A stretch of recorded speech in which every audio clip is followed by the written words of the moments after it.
मंगलाचरण से। नमो अरिहन्ताणं नमो सिद्धाणं नमो आयर्याणं नमो उवझायाणं नमो लोवे सवेसापुरं।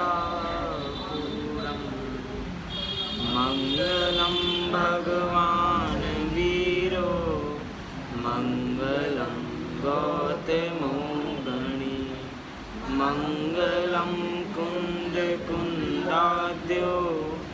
जैनधर्मोऽस्तु मंगलम्।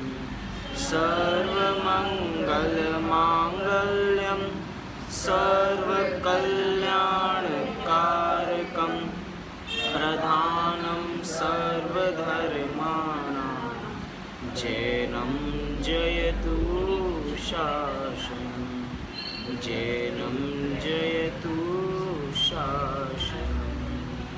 ग्रंथ का मंगलाचरण। जीवमजीवं दवं जीर्णवरवसहेण जीर्णने तीर्थं देविन्दविन्दवन्दं वन्दे तं सर्वदा शिरसा।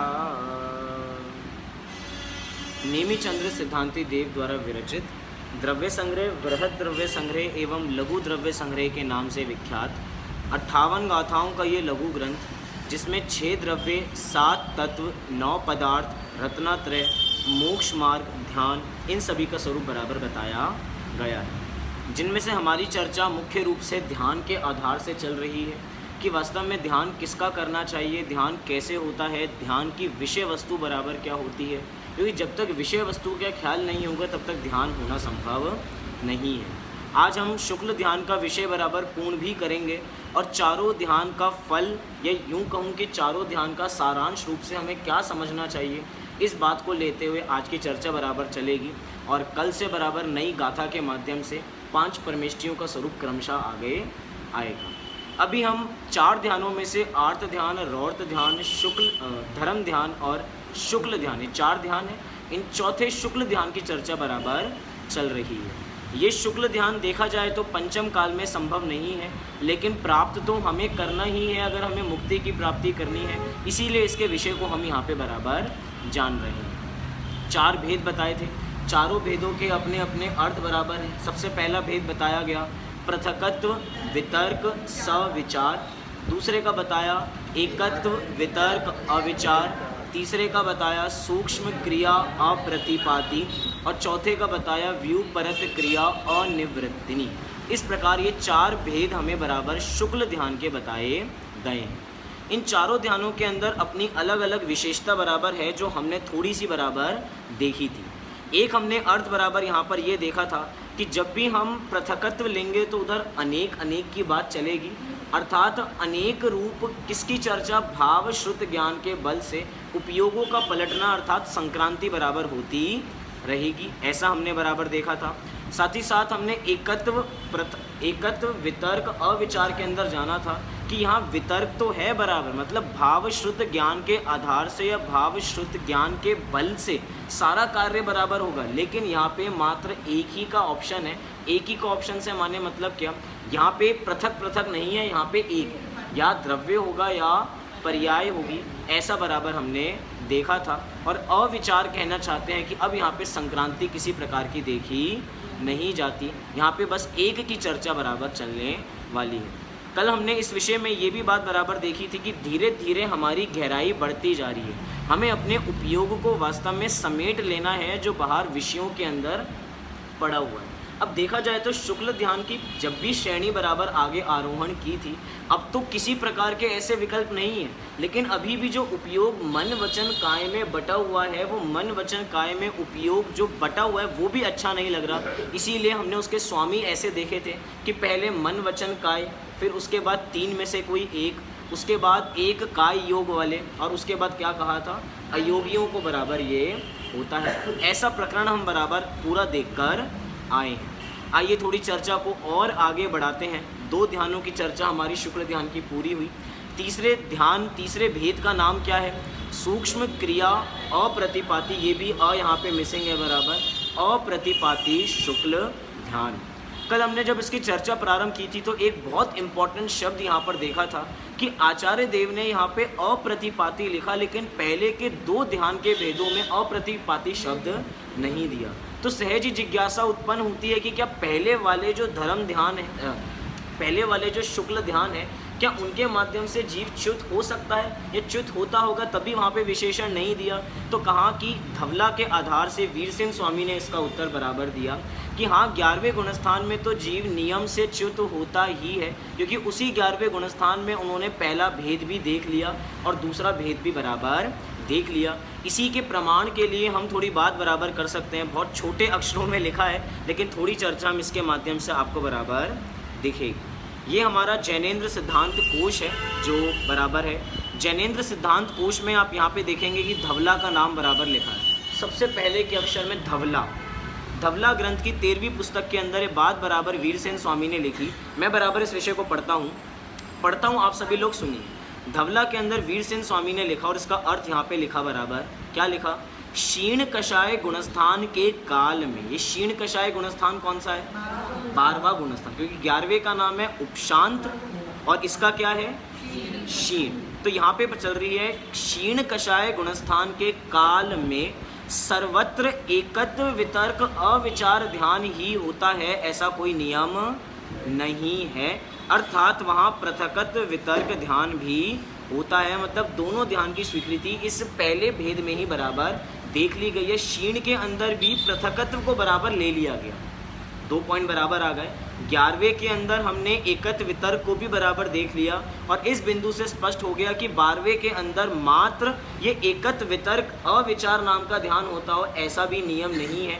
वहाँ पे भी पृथकत्व वितर्क ध्यान भी होता है। मतलब ये बिंदु जो हमारे कल मस्तिष्क में बराबर चल रहा था कि अब 12वें में तो धीरे धीरे अपने उपयोग को समेटते जा रहे हैं, मन वचन काय से बस एक पे बराबर लिया है। वही बात आ जाती है कि हमारे जिनागम बहुत विशाल है, बहुत अनेक आचार्य हैं और जितनी आचार्य परंपरा है वो सारी आचार्य परंपरा हमारे लिए शिरोधार्य, सारे आर्ष वचन, मतलब जिनेंद्र भगवान के वचनों की ही सारी चर्चा चल रही है। जैसी भी बात है, हमें दोनों अपेक्षाओं के बारे में विचार करना चाहिए, इसलिए ये बात हमने यहाँ पे बराबर देखी।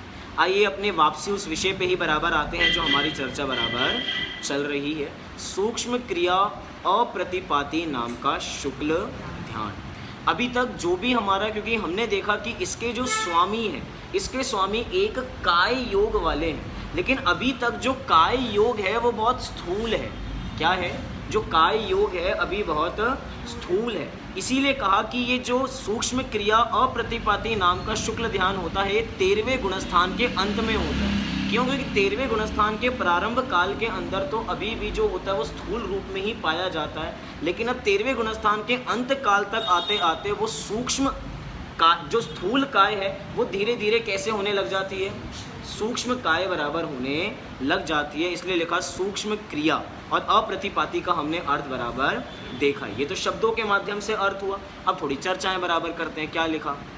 इस प्रकार एकत्व वितर्क ध्यान रूप अग्नि द्वारा जिन्होंने घाती कर्म रूप ईंधन जला डाला है तथा केवल ज्ञान रूप सूर्य चंद्र मंडल पूर्ण प्रकाशित हो गए हैं, मेघ समूह के दूर होने पर निकले सूर्य के समान कांति से दैदीप्यमान भगवान तीर्थंकर व अन्य केवली 3 लोक के ईश्वर इंद्र धर्णेन्द्र आदि द्वारा वंदनीय पूजनीय होकर उत्कृष्टता से देशोन कोटि पूर्व वर्षों तक विहार करते हैं। ये सामान्य कथन है कि एक लिख दिया कि अनेक वर्षों तक उनके समूह शरण का विहार बराबर होता है। मतलब सीधी सी बात है, कुछ स्वरूप तो हमें यहाँ पे 13वें गुणस्थान का बराबर दिखाई दिया। सीधी सी बात है, ध्यान के अंदर क्या विषय वस्तु चल रही है उसको तो बताया जा सकता नहीं है, लेकिन उसके अवलंबन से सारी चीज़ें बताई जा सकती हैं। आप देख रहे होंगे कि अभी तक धर्म ध्यान के अंदर चर्चा वो चल रही थी जो धर्म ध्यान की है, मतलब धर्म ध्यान के अंदर क्या विचार बराबर जीव का चल रहा है। लेकिन अब जब शुक्ल ध्यान की बात आई तो क्या विचार वास्तव में चल रहा है ये तो पता है कि एक आत्मा का विचार बराबर चल रहा है, लेकिन वो एक आत्मा के बारे में कहीं पे भी आपको 4 में विस्तार नहीं देखेगा। सभी हम पढ़ते आए हैं, तीसरे भेद तक हम बराबर पहुंच गए। यहाँ पे किसी न किसी के अवलंबन से इन 4 भेदों को बराबर समझाया जा रहा है। जैसे कि कहा जाता है कि हमें जीव की रक्षा करनी है, बहुत छोटी सी बात है, तो जीव की रक्षा कैसे करेंगे? जीव तो दिखाई नहीं देता, लेकिन शरीर के आश्रय से जीव दिखाई देता है, तो स्थूल कथन कर दिया बराबर। मतलब शरीर की अपेक्षा से हमने जीव को देखा। हम जब भी किसी जीव को बचाते हैं, यहाँ से कोई मकौड़ा जा रहा हो तो हमने उसे बचाया कि भैया इसका किसी पे पैर ना पड़े, तो बचाया। तो क्यों बचाया? जीव तो हमें दिखाई देता नहीं है, लेकिन स्थूल रूप में उस शरीर के माध्यम से हमने उस सूक्ष्म जीव की पहचान की। पॉइंट क्या है? हमने बाहर द्रव्य कर्म नो कर्म के आधार से किसकी पहचान की? जीव की पहचान की। नहीं तो जीव की पहचान तो हम कर ही नहीं सकते वास्तव में। पहचान से मतलब दिखाई तो दे ही नहीं सकता, पहचान रूप में मतलब ऐसा बाहर में एक शरीर दिखाई दे रहा है, उसी के आधार से तो हम कर रहे हैं। ऐसे चारों के 4 ध्यान में बाहर की बातें बराबर चल रही हैं। आप देखोगे कि घाती कर्म बराबर चले गए हैं, केवल ज्ञान बराबर प्रकट हो गया है, केवल ज्ञान के साथ सारे इंद्र धर्मेंद्र आदि उनके वंदनीय पूजनीय बराबर उनके चरणों के आगे नमस्कार कर रहे हैं। गुरुदेव श्री के प्रवचन में अनेक बार आता है 100 इंद्रों की उपस्थिति में वो 100 इंद्र भी जिनके सामने आके झुकते हों, ऐसे महान तीर्थंकर परमात्मा की हम इधर बात कर रहे हैं। लेकिन ध्यान किसका कर रहे हैं? ध्यान एक अपनी आत्मा का ही बराबर कर रहे हैं। लेकिन एक आत्मा के ध्यान से भी, क्योंकि हमारा जो भी ज्ञान होता है वो स्व पर प्रकाशात्मक बराबर होता है। मतलब क्या कि स्व को भी प्रकाशित करता है और पर को भी प्रकाशित करता है। देखा जाए तो सबको प्रकाशित करता है, तो सब में भी स्व बराबर आ गया। लेकिन स्व पर के अंदर खासियत वास्तव में ये है, प्रवचन सार के अंदर ये विषय बराबर लिया कि स्व को तो तन्मय होकर जानता है, लेकिन पर पदार्थों को तन्मय होकर नहीं जानता। पॉइंट क्या दिया?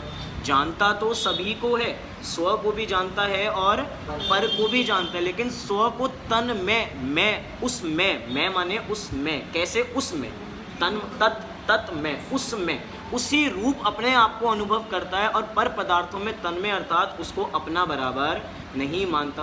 अब मैं जितना वर्णन कर रहा हूँ, देखा जाए तो केवल ज्ञान का वर्णन कर रहा हूँ, अपने ज्ञान का वर्णन वास्तव में कर रहा हूँ। क्योंकि क्या करें, इस जो सूक्ष्म क्रिया अप्रतिपाती है, यहाँ पे कैसे स्थूल काय से सूक्ष्म काय हो जाती है, इसका वर्णन हम वास्तव में कैसे कर सकते हैं। लेकिन ये बराबर जान सकते हैं, क्योंकि अब धीरे धीरे काय भी जाने वाली है।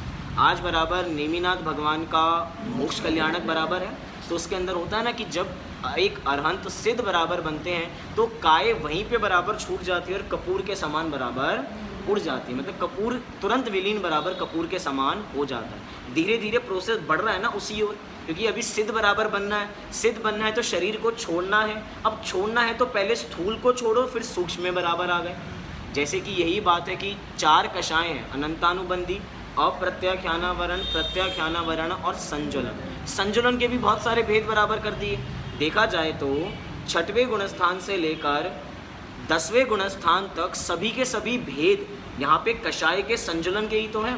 कोई तीव्र हैं, कोई तीव्रतर, कोई मंदतर, ऐसे मंदतम, सारे किसके भेद चल रहे हैं बराबर?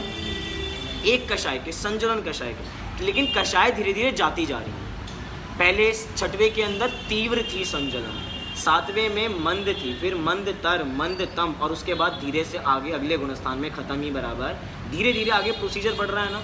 ऐसे यहाँ पे सूक्ष्म काय, क्योंकि ये पक्का है कि एक काय योग तो है, ये तो पक्का है कि एक काय योग है, वचनों का योग नहीं है और मन का योग नहीं है। देखा जाए तो मन और वचन है, लेकिन काम नहीं है वास्तव में, क्योंकि द्रव्य मन बराबर है, सब कुछ है बराबर, लेकिन उसका प्रयोग नहीं है, पलटने रूप कोई कार्य नहीं। क्योंकि जब तक शरीर है तब तक तो सारी चीज़ें विद्यमान बराबर रहेंगी, लेकिन वचनों का कोई प्रयोग नहीं है। क्योंकि हम देखते हैं जब भी दिव्य ध्वनि खिड़ती है तो वचनातीत माने कि उसमें वचनों की आवश्यकता नहीं पड़ती, वो तो सर्वांग से ही बराबर दिव्य ध्वनि खिड़ती है। इसमें भी अलग अलग अपेक्षाएं हैं कि मुख से खिड़ती है, सर्वांग से, वो विषय बराबर नहीं। लेकिन सीधी सी बात है कि वचनों का काम नहीं है, किसी प्रकार के विकल्प नहीं है, तो मन का काम भी नहीं है। देखा जाए तो कोई कहे काय का क्या काम है, काय का काम नहीं है, तभी तो स्थूल से सूक्ष्म आगे धीरे धीरे प्रोसीजर आगे बढ़ रहा है। अब वही प्रोसीजर धीरे धीरे आगे बढ़ता हुआ जा रहा है इस सूक्ष्म क्रिया अप्रतिपाती शुक्ल ध्यान के अंतर्गत। अब देखिए आगे क्या लिखा इसी के बारे में। जब आयु अंतर मुहूर्त बाकी रह जाती है तब केवली भगवान वेदनीय नाम गोत्र कर्म की स्थिति को भी यदि आयु कर्म की स्थिति के बराबर ही है तो समस्त मनोयोग वचन योग को छोड़कर बादर काय योग को भी छोड़कर, पॉइंट टू बी नोटेड, जो ये काय योग है अभी बादर रूप में है, अभी सूक्ष्म रूप में नहीं है। मतलब बादर और सूक्ष्म बराबर दो भेद होते हैं। कहाँ देखे हमने ये बादर और सूक्ष्म, कोई मुझे बता सकता है? नाम कर्म की प्रकृतियों में हमने बराबर जोड़ों के अंदर इस चीज़ को बराबर देखा था। तो एक बादर, तो बादर काय योग को भी छोड़कर सूक्ष्म काय योग का अवलंबन करके सूक्ष्म क्रिया अप्रतिपाती ध्यान को प्राप्त करने योग्य हो जाते हैं। किंतु यदि आयु अंतर्मूर्त शेष रह गई तो तथा वेदनीय नाम गोत्र कर्म की स्थिति अधिक हो तो संयोगी केवली समस्त कर्मों की रज को नाश करने की शक्ति वाले स्वभाव के होने से दंड, कपाट, प्रतर, लोक पूर्ण समुद्घात द्वारा अपने आत्म प्रदेशों को 4 समयों में प्रसार करके तथा 4 समयों में आत्म प्रदेशों का प्रसार से संकोच करके समस्त कर्मों की स्थिति को समान करके पूर्व शरीर प्रमाण होकर सूक्ष्म काय योग करके सूक्ष्म क्रिया अप्रतिपाती ध्यान को प्राप्त हो जाते हैं। ये पूरा पैराग्राफ मैंने पढ़ दिया, इसलिए पढ़ा क्योंकि आप सभी को विषय वस्तु बराबर पता है। जब भी हम 7 समुद्घातों की बात करते हैं तो 7 समुद्घात में केवली समुद्घात आता है, तो सारा का सारा वो केवली समुद्घात का विषय बराबर आ गया कि वो समुद्घात की परिभाषा क्या है, कोई मुझे बताए कोई? मूल शरीर को ना छोड़कर आत्म प्रदेशों का बाहर निकलना, इसी का नाम क्या है? समुद्घात। मूल शरीर को छोड़े बिना, छोड़ेंगे नहीं क्योंकि अभी जहाँ पर भी जीव है पूरे 3 लोक में फैलेंगे और आकार भी बताए, पहले दंड रूप में फैलेंगे, फिर कपाट रूप में, फिर प्रतर रूप में, और क्योंकि अब 3 लोक का नक्शा ऐसा है, अब जो चीज़ें बची हैं वहाँ पे लोक पूर्ण हो जाएगा। अब पूरे लोक के अंदर सारे आत्म प्रदेश बराबर फैल जाएंगे। अब फैल गए तो क्या होगा? अब वो सारी की सारी जो भी कंपायमान बराबर होता हो, जो भी प्रोसीजर होता हो, लेकिन सारे कर्म अब बराबर एक ही आयु के हो जाते हैं। जब सभी कर्म एक आयु के हो गए, अब सीधा उनको मुक्ति आगे बराबर हो जाती है। फिर चारों कर्मों का क्षय का समय बराबर नज़दीक आ गया, अब सारा काम बराबर हो जाता है। तो ये सारा कार्य 13वें गुणस्थान के अंदर बराबर देखा जाता है, क्योंकि 14वें गुणस्थान का काल तो वास्तव में बहुत कम है, पॉइंट टू बी नोटेड, क्योंकि 5 हृस अक्षर मात्र इसके बराबर वो 14वें गुणस्थान का समय है। कोई कहे कि अभी तो है सिद्ध जब बनेंगे तब होगा, लेकिन समय ही कितना है। इसीलिए लिखा कि ये जो सूक्ष्म क्रिया अप्रतिपाती शुक्ल ध्यान है, ये 13वें गुणस्थान के कहाँ होता है? अंत में होता है, पॉइंट टू बी नोटेड। इसके अंदर बड़ा बात है, कहाँ होता है? 13वें गुणस्थान के अंत में। और 14वें गुणस्थान का प्रारंभ ये एक ही बात बराबर है, तो अब 14 में ज़्यादा समय बराबर लगेगा नहीं, 5 हृस अक्षर और सीधा बराबर मुक्ति हो जाएगी। ऐसा हमें इस तीसरे शुक्ल ध्यान के भेद में समझना चाहिए। आगे पढ़ते हैं अगला भेद, जिसका नाम क्या है? व्युपरत क्रिया अनिवृत्ति शुक्ल ध्यान, जिसका दूसरा नाम क्या कहा गया? समुच्छिन्न क्रिया अनिवृत्तिनी शुक्ल ध्यान। इस सभी का अर्थ भी बराबर देखते हैं। व्युपरत का मतलब क्या है? समुच्छिन्न का मतलब क्या है? समुच्छिन्न का मतलब है नाश होना। क्या होना? नाश होना। लेकिन किसका नाश होगा ये आगे बराबर बता रहे हैं, इसको ही पढ़ते हैं। उसके पश्चात समुच्छिन्न क्रिया निवृत्ति ध्यान प्रारंभ करते हैं।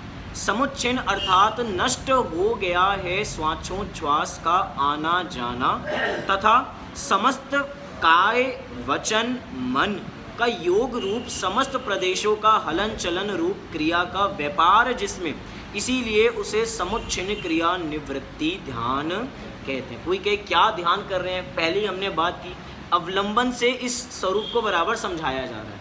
जैसे कि कर्मों की अवस्थाओं के माध्यम से जीव को समझाया जाता है, कर्म की अवस्था से कि भैया ये काम मत करो नहीं तो ऐसे कर्म बराबर बनेंगे।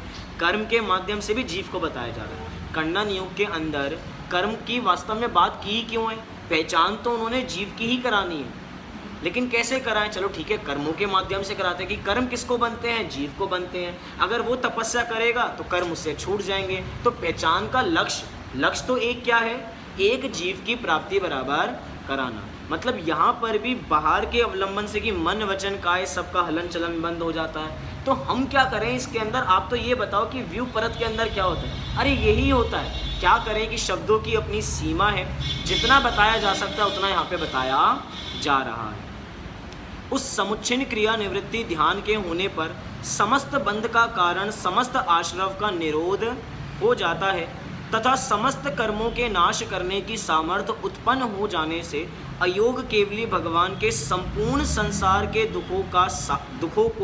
दुखों को साथ नष्ट करने का साधन संपूर्ण यथाख्यात चारित्र ज्ञान दर्शन साक्षात मोक्ष का कारण उत्पन्न हो जाता है। जिन्होंने ध्यान रूप अग्नि से कर्म मल कलंक बंध को जला दिया है तथा जिस स्वर्ण की कीट धातु पाषाण दूर हो गई है उस स्वर्ण के समान वे अयोग केवली भगवान अपनी आत्मा की शुद्धता प्राप्त करके निर्वाण को प्राप्त हो जाते हैं।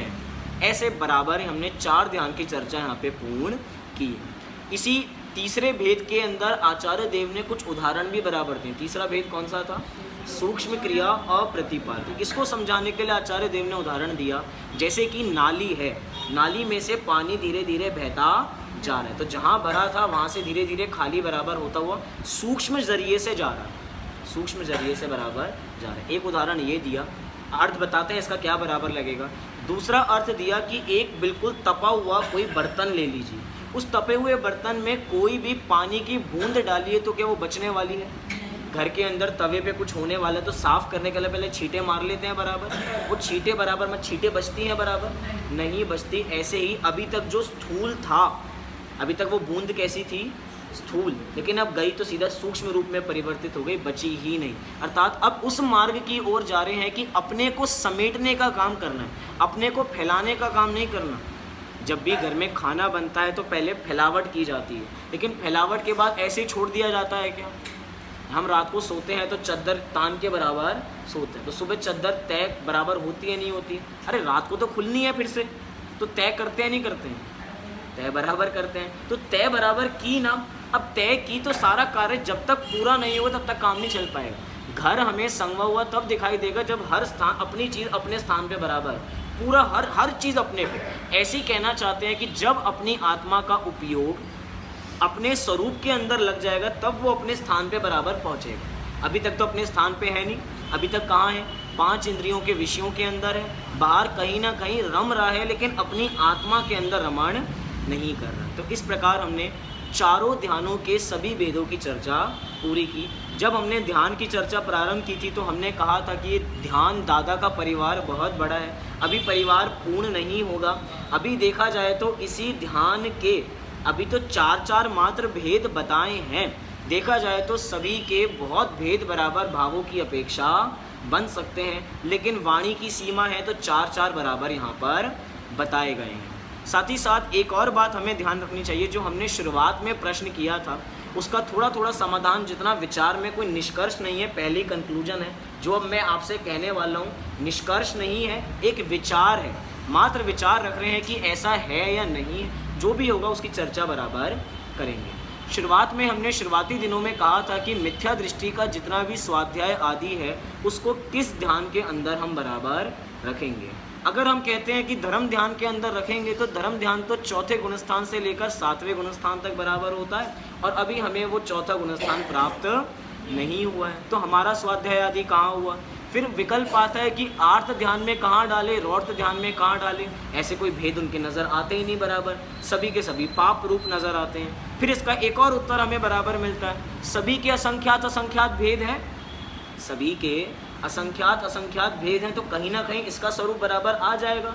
और अगर मात्र विचार है, पहले ही कह रहा हूँ ये निष्कर्ष नहीं है, विचार बराबर बता रहा हूँ। अगर कहीं ना कहीं डालना भी हो तो देखेंगे कि रौर्त ध्यान में तो कहीं डाल सकते नहीं हैं, क्योंकि हिंसानंदी, मृषानंदी, शौर्यानंदी और विषय संरक्षणानंदी, परिग्रहानंदी, इनके अंदर तो कहीं बराबर डाल सकते नहीं है। लेकिन अगर हम आर्त ध्यान के भेद देखते हैं तो आर्त ध्यान का जो 4था भेद है जिसका नाम है निदान, निदान के अंदर अगर देखना चाहे, खींच तान करके विषय वस्तु को देखें तो निदान के अंदर ये विषय वस्तु दिखाई देती है। कैसे दिखाई देती है? कि जीव स्वाध्याय करने भी बैठता है, अगर फल की इच्छा से बैठता है तो वो निदान के अंदर आ जाएगा। पॉइंट टू बी नोटेड, फल की इच्छा से। हम कह रहे हैं कि भैया हमें भगवान के दर्शन भी फल की इच्छा से नहीं करने हैं, जो कुछ है प्राप्त बराबर हो जाएगा, लेकिन इस इच्छा से करें। कई बार अपना भी अभी विषय एक तो ये बराबर पूर्ण हो कि हम इसको निदान में ले सकते हैं। दूसरी अपेक्षा से बात बराबर करता हूँ कि कई बार ऐसा बराबर नहीं होता कि हम लोग भी स्वाध्याय करने जिस समय में भी बराबर बैठते हैं, या तो अपने ज्ञान रूपी शयोपशम को बढ़ाने के लिए बैठते हैं, या हमें इतने शास्त्र बराबर याद हो गए हैं इसके लिए बराबर बैठते हैं, या कहीं ना कहीं अपने ज्ञान की ही अपने माध्यम से ही तारीफ करते हैं कि भैया बाकियों को इतना ज्ञान नहीं है जितना मुझे ज्ञान है। ये वास्तव में कहीं ना कहीं सूक्ष्म रूप में क्या इसका फल नहीं है? चाहते नहीं है कि भैया कोई ना कोई हमारे ज्ञान, भैया आपको तो बहुत अच्छा याद है, आप तो सच्ची में क्या गजब बताते हो, इतना ज्ञान वास्तव में आपको कैसे है? अब इतना ज्ञान कैसे? तो भैया थोड़ा सा कॉलर ऊंचे हो जाते हैं, भैया मुझे इतना ज्ञान बराबर, भैया तारीफ बराबर चल रही है, तो मान के अंदर जीव बहने लग जाता है। तो जब मान के अंदर बहने लगा तो बोलो वो इच्छा है या नहीं कि इस चीज़ से मान बराबर मिलेगा? हर चीज़ का बराबर मान होता है। हम जब 8 प्रकार के मदों की चर्चा करते हैं तो 8 प्रकार के मदों में एक मद का नाम है ज्ञान मद। ज्ञान मद कभी भी ज्ञानियों को नहीं होता, अज्ञानियों को होता है, और अज्ञानी को ये भ्रम होता है कि मुझे ही सबसे ज़्यादा ज्ञान है। वो ज्ञान मद वास्तव में क्या है कि मेरे से बड़ा ज्ञानवान इस दुनिया में कोई भी नहीं है। लेकिन वास्तव में ये बुद्धि ही हमारी मिथ्या है कि हमसे ज़्यादा ज्ञानवान नहीं है, और कहीं ना कहीं इसके अंदर हम फल निदान बराबर मान लेते हैं, भैया मुझे सबसे ज़्यादा ज्ञान बराबर होना चाहिए। दुनिया में कंपटीशन इसी चीज़ के हैं बहुत सारे, जितने भी गिनीज वर्ल्ड रिकॉर्ड बनते हैं इसके अंदर कौन सबसे ज़्यादा ज्ञानवान है, किसको सबसे ज़्यादा। आपको पता है कई लोग पढ़ाई अभी तक मतलब कि 80-80 साल तक भी ग्रेजुएशन पढ़ाई बराबर करते रहते हैं, इस यूनिवर्सिटी से इस यूनिवर्सिटी से। एक व्यक्ति है जिसको कम से कम 100 से ज़्यादा डिग्री मिली हुई है और अभी भी पढ़ते रहते हैं। पढ़ने का ही काम है और कोई काम ही नहीं है। मैं ये नहीं कह रहा मान है, लेकिन एग्जाम्पल के लिए मैं बात कह रहा हूँ, अगर कोई मात्र इसके लिए बस मिल जाए हर समय, इधर भी प्रसिद्धि इधर की, मैं तो ज्ञान के क्षेत्र के अंदर ही बहुत बड़ा बराबर बन जाऊँ, तो वास्तव में ये भी क्या है, कहीं ना कहीं फल नहीं है कि हम बांधने का कोई कार्य कर रहे हैं। और भैया निदान जब भी बंद होता है तो बुरा ही होता है। बुरा होता है माने क्या, किसी भी चीज़ की इच्छा करना वो तो दुख का कारण है ना। किसी भी चीज़ की इच्छा करना, अगर आज मुझे कोई विषय वस्तु, स्वाध्याय की बात नहीं, ग्रंथ की बात नहीं, कोई भी चीज़ XYZ, हम कोई लौकिक चीज़ याद करना चाहते हैं, हमें याद नहीं हो रही और बार बार कोशिश कर रहे हैं, बार बार कोशिश कर रहे हैं, लिख लिख के याद कर रहे हैं तो भी याद नहीं हो रही, तो बोले दुख होता है या नहीं होता? हाँ जी कि ना जी? दुख होता है बराबर। याद क्यों नहीं हो रहा? जब भी कोई स्पीच देनी हो तो शुरुआत में सारी स्पीच तो याद बराबर रहती नहीं, तो बराबर लिख लो।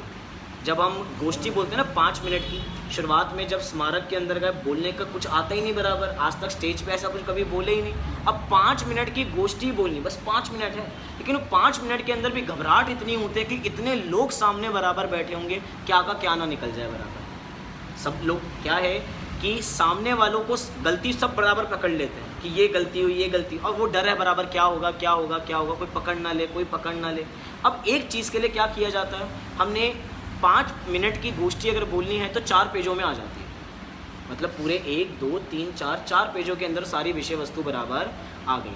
अब बार बार बोलना 5 मिनट है, लेकिन घंटों पोडियम पे खड़े होकर बोलने की प्रैक्टिस की जा रही है, बार बार उसको कॉपी पे लिखा जा रहा है। लिखा क्यों जा रहा है? वास्तव में याद हो नहीं रहा।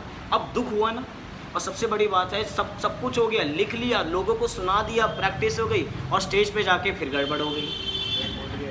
जो बाद में बोलना था वो पहले बोल दिया, जो पहले बोलना था वो तो रह ही गया, पता ही नहीं क्या हुआ, समझ में ही नहीं आया। और लोग उसके बाद तालियां बजा रहे हैं तो और शंका हो गई, पता तालियां क्यों बजा रहे हैं, मेरी मूर्खता पे ताली बजा रहे हैं या मेरे अच्छे बोल दिया तो इसलिए ताली बराबर बजा रहे हैं, हुआ ना। लेकिन अब दुख बराबर हो रहा है, हर समय दुख। दुख किस बात का है वास्तव में? दुख कि क्या हो जाएगा, इसका दुख बराबर है। मतलब सीधी सी बात ये है कि यहाँ पे जो चर्चा हुई वो तो बराबर चर्चा हुई 4 ध्यानों की। निष्कर्ष रूप में अगर हम इन 4 ध्यानों के अंदर देखें तो आर्त ध्यान और रौर्त ध्यान करने लायक ध्यान नहीं है, और धर्म ध्यान और शुक्ल ध्यान ही मात्र करने योग्य है। शुक्ल ध्यान संभव नहीं है तो बचा क्या? धर्म ध्यान। लेकिन धर्म ध्यान के अंदर भी मान नहीं करना कि धर्म ध्यान हो गया तो बहुत बढ़िया हो गया। पॉइंट मतलब क्या कि धर्म ध्यान में हमने क्या समझा कि धर्म ध्यान वास्तव में क्या है? धर्म ध्यान वास्तव में किसका मतलब? आप लोग बताओ, धर्म ध्यान का सब स्वरूप देख चुके हैं? हाँ जी कि ना जी? 4 भेद 4 करके सब बराबर जान लिया। अब आप क्या समझते हैं धर्म ध्यान से, आप बताइए। एक शब्द में बराबर बता सकते हैं, कोई बताना चाहेगा क्या है वास्तव में धर्म ध्यान? हम क्या समझते हैं धर्म ध्यान को? चलिए एक पॉइंट हो गया, परंपरा से मोक्ष का कारण। समझते क्या, मतलब करना क्या है हमें इसके अंदर, ये तो नॉलेज हो गई, परंपरा से मोक्ष का कारण करना क्या है हमें इसमें? आत्मा का ध्यान करना है। चलिए तो कॉमन उत्तर हो गया, सबका ले लिया मैंने, आत्मा का ध्यान। अब और बताइए और क्या करना है हमें धर्म ध्यान के अंदर? चित्त की एकाग्रता करनी है, वीतराग भाव सहित हमें ये सारे क्या करना है? मोह राग द्वेष को जो इष्ट बराबर हमने मान रखा है उसको छोड़ना है, इष्ट अनिष्ट बुद्धि बराबर छोड़नी है। और क्या करना है धर्म ध्यान के अंदर? करना क्या है? 4 कषाय छोड़नी है, अपनी आत्मा का ध्यान करना है। मतलब सभी को अभी तक मात्र क्या लग रहा है? करना है। क्या करना है? ये करना है, ये करना है, ये करना है। अभी तो ये भी करना बचा है, ये भी करना बचा है। अरे ये भार के साथ धर्म ध्यान नहीं होगा। ये तो मैं एक्सरसाइज कर रहा था, मैं पहले बता देता ना, मैं ये पूछने वाला हूँ तो सब स्मार्ट बन जाते, क्योंकि वो ये नहीं बोलता फिर। लेकिन ये करना है। लेकिन भैया कुछ नहीं करना, ये किसी ने नहीं कहा कि धर्म ध्यान के अंदर कुछ नहीं करना। कुछ नहीं करने का नाम भी वास्तव में धर्म ध्यान है, कुछ नहीं करना। ये जितने भी विकल्प हैं कि 4 कषायों को छोड़ना है, ये मन में यही विकल्प चलता रहेगा। 4 कषाय छोड़नी है, 4। अच्छा बताइए, हमें 4 कषाय छोड़नी है, सबको छोड़नी है? हाँ जी कि ना जी? अब विचार चल रहा है 4 कषाय छोड़नी है, 4 कषाय छोड़नी है। जिसको छोड़ना है उसी का बारंबार विचार चल रहा है कि इसको छोड़ना है, इसको छोड़ना है, इसको छोड़ना है। पॉइंट समझना बराबर। मतलब कि जिसको छोड़ना है उसी का विचार तो बारंबार आ रहा है। जैसे कि मित्र और शत्रु, 2 चीज़ें होती हैं, मित्र या शत्रु। जो भी, जिसका भी कोई भी शत्रु होता है वो शत्रु के बारे में विचार करता रहता है। मेरा शत्रु है तो छोड़ दो ना, छोड़ नहीं रहा, उसको पकड़ के बैठा, उसके बारे में विचार चल रहा है। अरे जिसको हमें छोड़ना है, किसको छोड़ना है? क्रोध, मान, माया, लोभ को छोड़ना है। अब इसका विचार बराबर नहीं चलना चाहिए कि इसको मुझे छोड़ना है। पॉइंट बहुत सूक्ष्म है। इसका विकल्प भी नहीं है कि हमें छोड़ना है, क्योंकि छोड़ेंगे तो वही बात आएगी नयों के माध्यम से कि जैसे ही हम कहेंगे कि हमें क्रोध, मान, माया को छोड़ना है तो तुरंत क्रोध, मान, माया, लोभ याद आ जाएंगी। जैसे कि टीवी में जितने भी ऐड बराबर चलते हैं कि भैया हमारे पास एक तरफ सर्फ एक्सेल है, एक तरफ हमारे पास एरियल है। 2 चीज़ हमने ले ली, सर्फ एक्सेल और एरियल। भैया मुझे उन्होंने पैसे नहीं दिए ऐड करने के कि सर्फ एक्सेल का जाके ऐड बराबर करना है, एरियल का एग्जाम्पल बराबर ले लिया। सर्फ एक्सेल की बात चल रही है, तो सर्फ एक्सेल का अगर ऐड चल रहा है तो वो अपने ऐड के अंदर कभी भी एरियल का ऐड नहीं करता कि एरियल बुरा है, सर्फ एक्सेल अच्छा है। पॉइंट क्या कि एरियल बुरा है, सर्फ एक्सेल नहीं, रिन भी बेकार है। रिन में, अरे निरमा भी बेकार है, ठीक है, कितना ही कहता रहा है वॉशिंग पाउडर, निरमा, लेकिन भैया वो अच्छा नहीं है, हमारे वाला अच्छा है। ये हमारे वाला अच्छा है कभी ऐसा नहीं कहेगा। अपने बारे में बखान खूब करेगा, पॉइंट समझना, अपने बारे में बखान खूब करेगा, लेकिन नास्तिक का प्ररूपण कभी नहीं करेगा। क्यों? क्योंकि जब भी नास्तिक का प्ररूपण करेगा तो उसके बारे में लोगों को विचार आएगा कि इसने एरियल का नाम क्यों लिया है। हो सकता है कि एरियल इसके कंपटीशन में और को गिराने के लिए काम किया जा रहा है, और इस बार तो हम एरियल खरीद के लेकर आएंगे, सर्फ एक्सेल नहीं लेंगे। ऐसा होगा या नहीं होगा? मतलब क्या बात चल रही है? जिसको छोड़ना है उसका विचार भी नहीं आना, जिसको छोड़ना है उसका विचार भी नहीं आना, और जिसको ग्रहण करना है क्या उसका विचार करना। हाँ भैया थोड़ा तो उसका विचार बराबर होगा, उसका विकल्प भी बराबर होगा, लेकिन उस विकल्प से भी कार्य नहीं होगा, उस विकल्प को भी गहराई में लेते जाते। जैसे कि अभी शाम को चर्चा ना 47 शक्तियों की, तो शक्तियाँ 47 नहीं है, एक ही है, क्योंकि एक पिंड के अंदर है, एक पिंड के अंदर है। तो 47 क्यों बताई? भेद से अभेद के लिए बताई, भेद से अभेद के लिए बताए। हमें कहाँ पहुँचना? हमें अभेद पे पहुँचना। अब जितना भी जनागम में आत्मा का स्वरूप, पूरे ग्रंथ में जितना आत्मा का स्वरूप समझाया, इसको एक कर लीजिए। विकल्प हो गए ना बहुत सारे। अभी तक हमने 49 गाथाएं बराबर देख ली, तो 49 विकल्प तो बराबर हो ही गए। एक एक गाथा के अंदर भी हमने कितने कितने विकल्प बराबर देख लिए। अब कह रहे हैं सभी विकल्पों का शमन कर दीजिए और एक पे दृष्टि करिए। लेकिन वो एक भी तो विकल्प है। कह रहे हैं वो एक का विकल्प करते करते ऐसा समय आएगा कि वो एक का विकल्प भी पीछे छूट जाएगा, उसका भी त्याग हो जाएगा और आपका निर्विकल्प ध्यान बराबर हो जाएगा। क्योंकि परिभाषा के अंदर कहा गया ध्यान की, एकाग्र चिंता निरोधो ध्यानम, कि एक का चिंतन। तो कहा ना एक का, वो एक क्या है वास्तव में? अनेक का छोड़ दिया लेकिन एक पे आके रुक गया। अब एक पे आके रुका तो वो एक का चिंतन भी विलीन हो जाएगा और वो अपनी आत्मा का श्रद्धान बराबर रह जाएगा। मतलब क्या? दो प्रकार की सत्ता होती है, एक होती है अवान्तर सत्ता और एक होती है महासत्ता। महासत्ता, हमें इस जीव को महासत्ता का अवलोकन तो करना है लेकिन अवान्तर सत्ता का अवलोकन नहीं करना। अर्थात हमारा लक्ष्य बिंदु क्या है, ये अपनी समय सार की 49वीं गाथा बराबर, 49वीं बराबर, जिसके अंदर क्या पक्षातिक्रांत की बात की गई है। किसकी बात? पक्षातिक्रांत की। हमें सभी पक्षों से अतीत होना है, पक्षातिक्रांत, उसका भी अतिक्रांत कर देना है, पक्षातीत हो जाना है, सभी पक्षों को छोड़ देना है। उसके अंदर भी बहुत सुंदर गाथा टीका के अंदर बात की जाती है कि पक्षातीत होने के लिए कोई तो पक्ष होगा जिसका अतीत करेंगे। तो कहा कि वो 7 नयों के अंदर, वो 7 नय वो वाले नय नहीं, ये जो ऋजु सूत्र ये वाले नहीं, जो हमारे निश्चय और व्यवहार के 4 भेद बराबर बनते हैं, इनमें से जो आखिरी परम शुद्ध निश्चय नय है, ये परम शुद्ध निश्चय नय की जो विषय वस्तु है वो है एक आत्मा, त्रिकाली शुद्ध एक भगवान आत्मा। त्रिकाली कहना भी भेद है वास्तव में। पारिणामिक स्वरूप जो हमारी आत्मा बराबर है, किसका विषय है वो? परम शुद्ध निश्चय नय का विषय।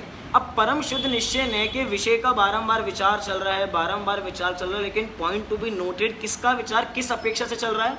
परम शुद्ध निश्चय नय की अपेक्षा से कह रहे हैं। जब परम शुद्ध निश्चय नय की अपेक्षा तो रह जाए और परम शुद्ध निश्चय नय विलीन हो जाए, इसका नाम है पक्षातिक्रांत होना।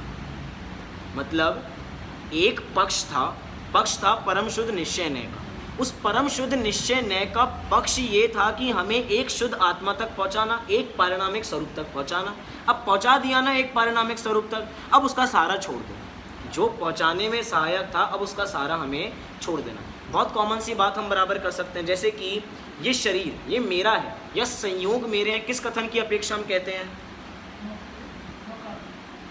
इस नयों के अंदर व्यवहार में कौन सी की अपेक्षा बराबर कहते हैं कि सारे के सारे जड़ पदार्थ ये संयोग मेरे हैं। ये कौन सा नय कहता है? ये उपचरित असद्भूत व्यवहार नय। क्या कहा? उपचरित असद्भूत व्यवहार नय से सभी के सभी संयोग आदि किसके हैं? मेरे हैं। पता लग गया ना, मेरे हैं। अब कोई भी बार बार ये विचार करता है कि अरे भैया ये तो उपचरित असद्भुत व्यवहार नय से मेरे हैं, पॉइंट विचार करना, वो विकल्प छूट गया ना। कौन सा विकल्प था? क्योंकि अब हमने इसका पकड़ लिया कि ये मेरा। अब शरीर तो और अंदर आ गया कि संयोग आदि मेरे हैं। उस नय का काम था संयोग आदि को मेरा बताना। पता लग गया कि ये मेरे हैं, अब उस नय का काम खत्म। ऐसे ही पक्षातिक्रांत के अंदर जिस पक्ष से आत्मा को बताया जा रहा है वो पहुंच गए ना उस पक्ष तक, अब उस आत्मा का काम, अब उस पक्ष का काम खत्म, तो पक्षातिक्रांत हो गए। वही बात है ना, जैसे हमें मंदिर जी बराबर आना है, अब हमें रास्ता नहीं पता मंदिर जी का रास्ता बराबर क्या है, तो कोई हमें छोड़ने के लिए आ गया और हमें दूर से ही दिख गया कि ये मंदिर है, तब अब भी हम उसका हाथ पकड़ेंगे क्या? जो अभी तक नहीं दिख रहा था तब तक तो उसका हाथ थाम रखा था, लेकिन जैसे दिख गया भैया अब तो दिख गया, अब तो मैं खुद ही बराबर चला जाऊंगा, तुम्हारी मदद बराबर नहीं है। मतलब यही बात है, हम कह रहे हैं कि हमें ध्यान बराबर करना है, लेकिन वहाँ तक बराबर पहुँचना कैसे है? वहाँ के पहुँचने की ये प्रक्रिया बराबर होगी कि धीरे धीरे हम सभी से छूटते जाएं, अर्थात विषयों को बाहर नहीं, सबसे पहले मन के अंदर विषयों को कम करना है। जहाँ तक बड़े पंडित जी का एक बहुत सुंदर वाक्य है कि सभी जीव संसार में रहते हैं, लेकिन कुछ जीव ऐसे हैं कि जिनके चित्त में संसार रहता है। तो सभी संसार में बराबर, लेकिन कुछ जीव के चित्त में भी संसार रहता है। हमें अपने चित्त से संसार निकालना है। फिर संसार में तो अभी हमें मुनिराज भी कहाँ हैं? अभी संसार में, लेकिन उनके चित्त में संसार नहीं है। दोनों में ज़मीन आसमान का अंतर है। उन्होंने अपने विकल्पों के अंदर ये सारी चीज़ें मेरी हैं ऐसा विकल्प छोड़ रखा है। ऐसे ही जितने सारे संयोग हैं वो ऐसे के ऐसे बने रहेंगे। हम ये नहीं कह रहे कि भैया आज से सब कुछ छोड़ दो बराबर, जो कुछ होगा भूमिका के अनुसार होगा, लेकिन मन पहले तैयार होना चाहिए इसके लिए कि भैया इन चीज़ों को मुझे धीरे धीरे शमन करते जाना। और जब ये सारी चीज़ें शमन बराबर हो जाएंगी तो हमें अपने स्वरूप का भान बराबर हो जाएगा। और हमारा उद्देश्य क्या है? उद्देश्य क्या है? ध्यान के पीछे वास्तव में ध्यान का उद्देश्य क्या है? हम सभी का अपनी आत्मा की प्राप्ति। लगभग 10 दिन तो बराबर हो गए होंगे ध्यान की चर्चा करते हुए। तो ध्यान हुआ किसी को? आत्मा की प्राप्ति करनी थी, फल तो बराबर यही है ना। अब जितनी चर्चा होगी फल के ऊपर कर लेते हैं। फल क्या है बराबर इसका? हो गई आत्मा की प्राप्ति। हाँ जी कि ना जी? शब्दों में हो गई? देखो कह रहे हैं हुई है, लेकिन किस में हुई है? शब्दों में। चलो वो तो पहले से भी थी शब्दों के अंदर, लेकिन इन 10 दिन के अंदर अगर हम जितने भी दिन हमने बराबर चर्चा की, क्या हम अपनी आत्मा के नज़दीक बराबर पहुंच पाए हैं? नहीं पहुंच पाए तो समझना कि वो अभी हमने वास्तव में ध्यान नहीं किया। ध्यान के संदर्भ में एक और बात समझनी चाहिए कि हम कहते हैं कि वास्तव में ध्यान क्या है कि चारित्र गुण की पर्याय है। किसकी पर्याय है? चारित्र गुण की पर्याय। लेकिन देखा जाए तो इसके अंदर मात्र जानना चल रहा है, मतलब कि कहीं ना कहीं पॉइंट टू बी नोटेड। क्या बात बराबर चल रही है? हर गुण की हर पर्याय हर समय बराबर होती है। जो भी गुण है उसकी हर समय बराबर पर्याय होती है। एक पक्ष बराबर ये भी कहा जाता है, मतलब कि हमने अभी प्रश्न उठाया था ना, मतलब मैं अब फिर से डिस्क्लेमर दे रहा हूँ, ये विचार है मात्र, कोई निष्कर्ष नहीं है, विचार है मात्र। पहले वाली बात को भी विचार रखना, जो कहा था कि ये निदान के भेद में विचार है, निष्कर्ष नहीं है। जिनवाणी के माध्यम से ऐसा कोई कथन नहीं है, लेकिन देखने को ऐसा बराबर मिलता है, इसलिए ऐसा विचार किया। दूसरा विचार बराबर क्या कहा जा रहा है कि ध्यान है। ध्यान को हम चारित्र गुण की पर्याय बराबर कह रहे हैं कि भैया जानते रहने का नाम ध्यान है, जानते रहने का नाम ध्यान है। लेकिन ऐसी ही चर्चा में एक और बात सुनने में बराबर या पढ़ने में बराबर आपको आएगी, या आप निष्कर्ष बराबर ऐसा निकालें कि ध्यान हर समय नहीं होता। Point to be noted. कोई कहे कि पर्याय, तो प्रश्न वास्तव में यही दिमाग में तब से घूम रहे हैं। मैं सारे प्रश्न आपके समीप रख रहा हूँ, अपने सारे प्रश्न। बात सीधी सी कही कि मिथ्या दृष्टि के स्वाध्याय को हम किस ध्यान के अंदर बराबर डालें। फिर से उसी प्रश्न को लाता हूँ, मिथ्या दृष्टि के स्वाध्याय को हम किस ध्यान के अंदर डालें। तो कहा कि आर्त ध्यान रौढ़ ध्यान में तो डाल नहीं सकते, तो उत्तर दिया कि हर समय ध्यान होता नहीं है, कि हर समय। अच्छा ये बताइए, इस समय क्या आपको हिंसानंदी रौढ़ ध्यान हो रहा है?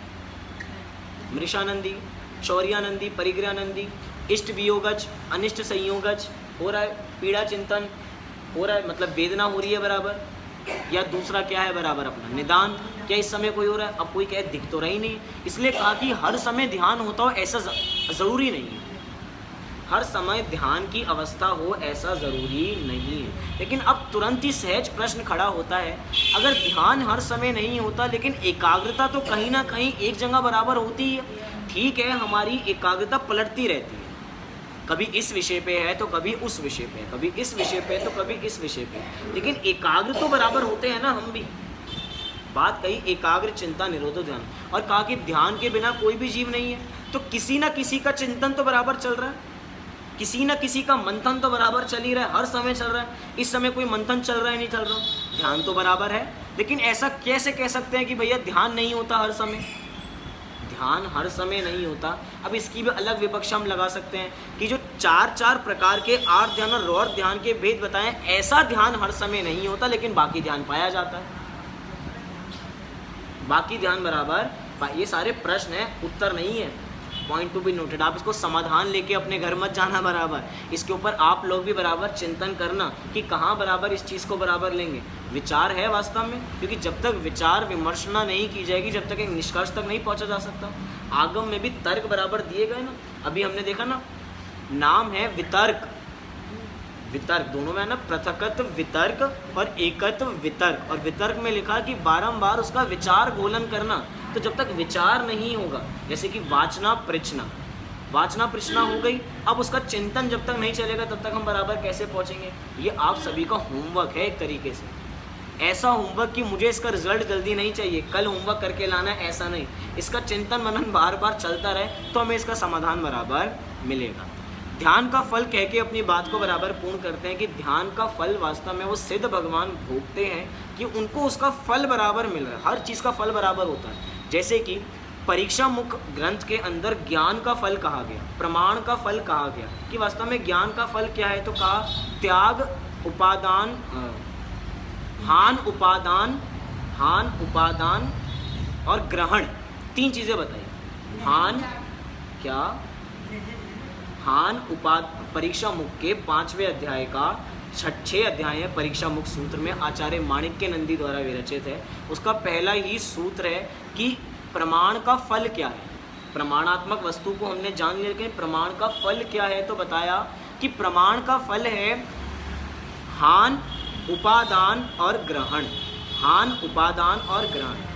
हान माने छोड़ना, उपादान माने ग्रहण करना, और ग्रहण, हान उपादान एक और शब्द है, ग्रहण नहीं है, हान उपादान। हान माने ग्रहण करना, एक हान माने त्याग करना, उपादान माने ग्रहण करना, और एक का मतलब है कि जैसा है तत्काल फल बराबर मिल जाता है। दो फल की बात की, एक होता है ज्ञान का, प्रमाण का साक्षात फल, और एक परंपरा फल।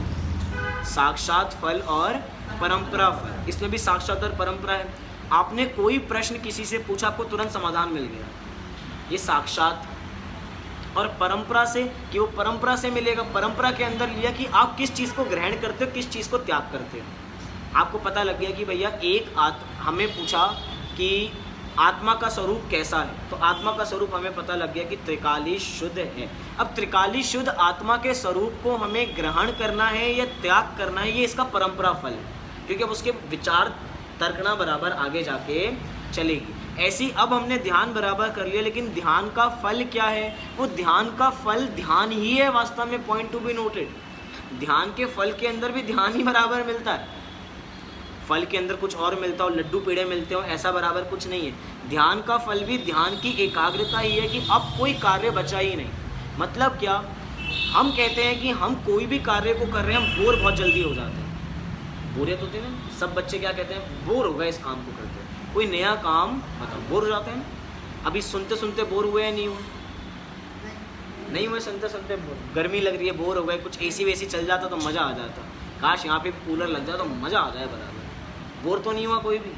टीवी देखते हुए कोई बोर होता है क्या? टीवी देखते हुए हो जाता है, मोबाइल चलाते हुए हो जाता है, मतलब बोर होते हैं ना। तो बदलने की बात आती है कि कुछ बदला जाए बराबर। लेकिन अब सिद्ध भगवान का ध्यान का फल ऐसा है कि वहाँ पे कुछ बदलना ही नहीं है बराबर, क्योंकि अब तो अयोगी हो गए हैं, योग भी नहीं है अब तो।